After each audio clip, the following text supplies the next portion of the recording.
خارجی ایک جماعت تیار ہوئی جو حضرت امیر معاویہ کی بھی دشمن, حضرت علی کی بھی دشمن.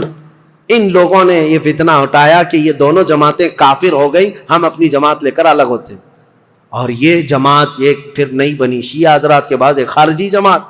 اور یہ جب کافر خود ہو گئے, ظاہر سی بات ہے رسول اللہ کے دو صحابہ کو کافر کہنا خود کافر ہونا ہے.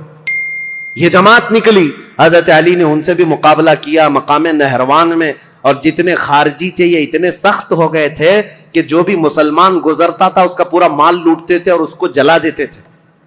حضرت علی کی دشمنی میں مسلمانوں کے دشمن ہو گئے. تو پھر حضرت علی نے ان کے ساتھ مقابلہ کیا اور وہ جتنے خارجی ہوئے تھے ان کو قتل کیا. چند خارجی بچ کر کے وہاں سے نکل کر بھاگے اور انہوں نے اپنی الگ الگ جماعتیں بنائی.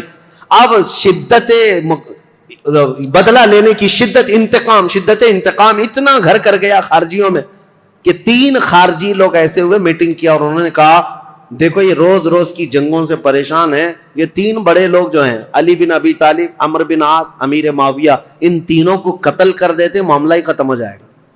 نعوذ باللہ. یہ 3 کاموں کے لیے عبد الرحمن بن ملجم, عمرو بن بکیر اور ایک شخص اور تھا برکہ بن عماد یا کچھ اس کا نام برکہ تھا. یہ 3 خارجی لوگ تھے, میٹنگ کیا, کہا ہم تینوں ایک ہی دن کا انتخاب کرتے ہیں, ایک ہی دن تینوں کو ماریں گے.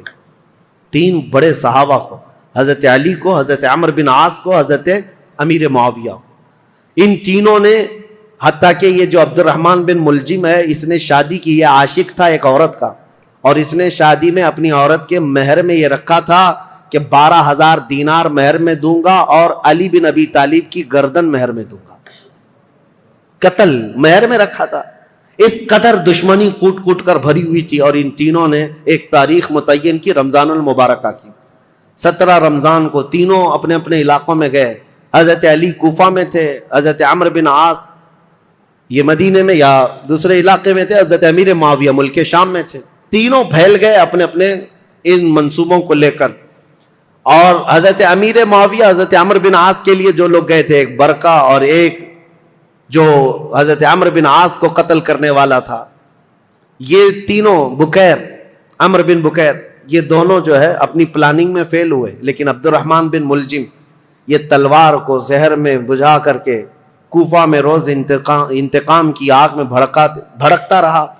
اور حضرت علی رضی اللہ تعالیٰ عنہ ایک رات سوئے ہیں اور خواب میں رسول اللہ صلی اللہ علیہ وسلم کو دیکھا, جیسے حضرت عثمان اپنی شہادت کے دن ایک دن پہلے دیکھے. حضرت علی رضی اللہ تعالیٰ عنہ نے خواب میں رسول اللہ سے عرض کیا, یا رسول اللہ میری امت نے مجھے ٹھیس پہنچا, آپ کی امت کے کچھ لوگوں نے مجھے ٹھیس پہنچائی. رسول کریم صلی اللہ تعالیٰ علیہ وسلم نے فرمایا, اے علی تم کل کھڑے ہو جانا, ان قریب وہ پوری قوم ہلاک ہوگی جس نے تجھے ٹھیس پہنچائی. رسول کریم صلی اللہ تعالیٰ علیہ وسلم نے فرمایا, اور ان کی زندگی میں ہی یہ حضور نے فرمایا تھا, علی جو جماعت تم سے نفرت کرے گی وہ جہنم میں جائے گی. حضور نے تو منافق کی علامت بھی بتائے, جس کو علی سے بغض ہوگا وہ مومن نہیں منافق ہوگا, زندگی میں فرمایا تھا. تو حضرت علی نے خواب دیکھا, صبح حضرت حسن کو اٹھایا بستر سے, امام حسین کو اٹھایا, کوفہ میں تھے, کہا کہ چلو فجر کی نماز کے لیے جا رہے تھے. اور حضرت علی کی عادت تھی فجر کی نماز کے لیے لوگوں کو جگاتے تھے, ہر گھر سے آواز دیتے تھے زور سے. حضرت حسن اور حضرت حسین کو اٹھایا اور کہا میں نے خواب میں رسول اللہ کو دیکھا ہے, اور رسول پاک صلی اللہ تعالیٰ علیہ وسلم نے مجھ سے یہ فرمایا, وعدہ فرمایا.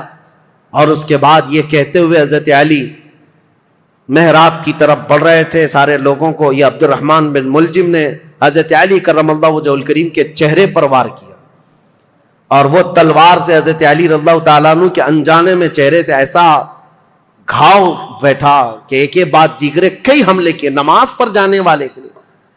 اور اسی وقت حضرت علی رضی اللہ تعالیٰ عنہ کے جسم میں زہر بھی سرایت کر گیا, چہرے سے لے کر حضرت علی رضی اللہ تعالیٰ عنہ کے کندھے تک زخم آیا تھا. آپ زمین پر آ گئے تو آپ کو سارے لوگوں نے اٹھایا. یہ فجر کا وقت تھا, 17 رمضان المبارک کی تاریخ تھی. مولا کائنات علی مرتضیٰ رضی اللہ تعالیٰ عنہ کو گھر لایا گیا تو آپ جام شہادت نوش فرما گئے. اس حیدر کرار فاتح خیبر کی شہادت ہو گئی 17 رمضان کو. مارنے والا قاتل عبد الرحمن بن ملجم, اس کو پکڑ کر کے لوگوں نے ٹکڑے کر دیے تھے اور اس کے ٹکڑے جلا دیے گئے تھے. خارجی تھا, لیکن میرے عزیزوں، مولا کرم اللہ وجہ الکریم علی بن ابی طالب کے قتل کے ساتھ ہی اسلام کا تاریخ کا ایک دروازہ بند ہو گیا۔ یہ ایک ایسا دور تھا جہاں پر خلافت راشدہ ختم ہو گئی۔ خلفائے راشدین جو 4 ہیں، اور بعض نے حضرت حسن بن ابی طالب کو بھی خلفائے راشدین میں شمار کیا۔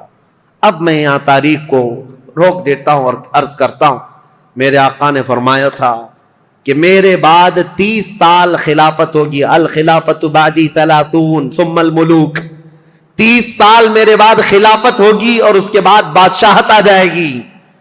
اب حساب کرو، سیدنا ابو بکر صدیق کا زمانہ 2.5 سال کا، 2 سال کچھ مہینے۔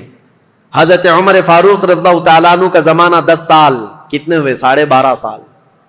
حضرت عثمان بن عفان رضی اللہ تعالیٰ عنہ کا زمانہ 12 سال، کتنے ہوئے؟ 24.5 سال۔ حضرت علی بن ابی طالب رضی اللہ تعالیٰ عنہ کی خلافت کا کل زمانہ 5 سال کچھ مہینے تھا، کتنے ہوئے؟ 29.5 سال۔ 6 مہینے بچے تھے جس میں حضرت امام حسن خلیفہ ہوئے تھے۔ اسی لیے بہت سارے مفسرین محدثین یہ کہتے ہیں وہ بھی خلفائے راشدین میں شامل ہیں۔ 6 مہینے کے بعد انہوں نے خلافت امیر معاویہ کو دے دی تھی، لیکن خلافت کا دروازہ یہاں پر جو راشدہ ہے، خلافت راشدہ بند ہو گیا، خلفائے راشدین کا وہ سنہرا دور ختم ہو گیا۔ عزیزان گرامی، اسلام کی تاریخ کی وہ سچائیاں ہیں جو ہر جوان کو سننا چاہیے۔ 17 رمضان کو کوفہ والے کہتے ہیں بدلیاں ایسی چھا گئی تھیں، لگتا تھا کہ لوگ تو لوگ ہیں، آسمان بھی رو پڑا ہے علی بن ابی طالب کی شہادت میں۔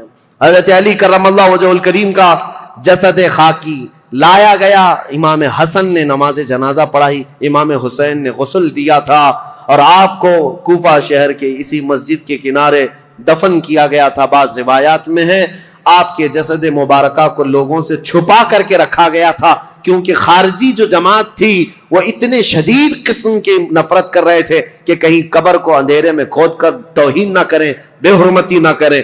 مولا کائنات علی مرتضیٰ رضی اللہ تعالیٰ عنہ کی قبر مبارکہ کو چھپایا گیا تھا، لیکن بہت ساری روایتیں بتاتی ہیں مقام نجف اشرف جو کوفہ کا حصہ تھا جہاں مولا علی کو دفن کیا گیا، آج بھی امیر المومنین کا دروازہ بڑی شان کے ساتھ کھلا نظر آتا ہے، اور ان کی تربت انور پر جب جھنڈا لہراتا ہے تو میرے عزیزوں کئی مرتبہ نجف جانے کا موقع ملا، کئی مرتبہ عراق گیا، جب بھی اس لہراتے ہوئے جھنڈے کو دیکھتا ہوں تو خیبر یاد آ جاتا ہے۔ مولا کائنات کی وہ تلوار کی شکلیں لٹکائی گئی ہیں، اگرچہ شیعہ لوگوں کی وہاں پر حکومت ہے، لیکن حیدر کرار کے دربار میں جاتے ہیں تو دل ہچکولے لینے لگتا ہے اور بدن میں کپ کپی آتی ہے۔ اس دربار میں آئے ہیں جس نے خیبر کے پھاٹک کو ایک ہاتھ سے اکھاڑ کر پھینکا تھا، جس نے اسلام کی تاریخ میں ایک نیا دروازہ کھولا تھا، جس کو رسول اللہ نے اپنی وفات کے وقت تک پسند کیا تھا۔ آپ کو پتا ہے پیدا ہوئے علی، حضرت علی جس دن پیدا ہوئے رسول اللہ نے اپنا لعاب پاک ان کو چٹایا تھا۔ روایات یہ ہے حضرت علی نے آنکھیں کھولی نہیں تھی، سب سے پہلے آنکھیں کھولی تو دیکھا تو چہرے رسول کو دیکھا تھا۔ رسول کریم صلی اللہ تعالی علیہ وسلم کے گھر میں پرورش پائے، اپنے باپ کے گھر میں نہیں، رسول اللہ کے گھر میں۔ جب رسول اللہ نے اسلام کی دعوت دی، سب سے پہلے اسلام لانے والے علی بن ابی طالب تھے۔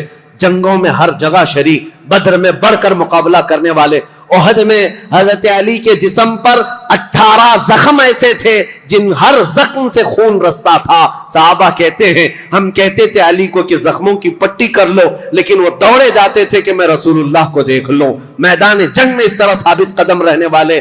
ایک مرتبہ لوگوں نے کہا حضرت علی ان کے پنڈلی میں ایک تیر ایسا چبھ گیا تھا کہ نکالتے تو گوشت نکل آ جاتا تھا، آپ نکالنے نہیں دے رہے تھے۔ لوگوں نے کہا علی بن ابی طالب کی اس پنڈلی سے تیر اس وقت نکالو جب یہ نماز پڑھنے کے لیے چلے جائیں، اس لیے کہ نماز میں ایسے ماہ ہو جاتے تھے دنیا و ما فیہا سے بے خبر، دنیا میں ہو کیا رہا ہے، کیونکہ وہ اپنے خالق کائنات کے رب کے حضور سجدہ کرتے۔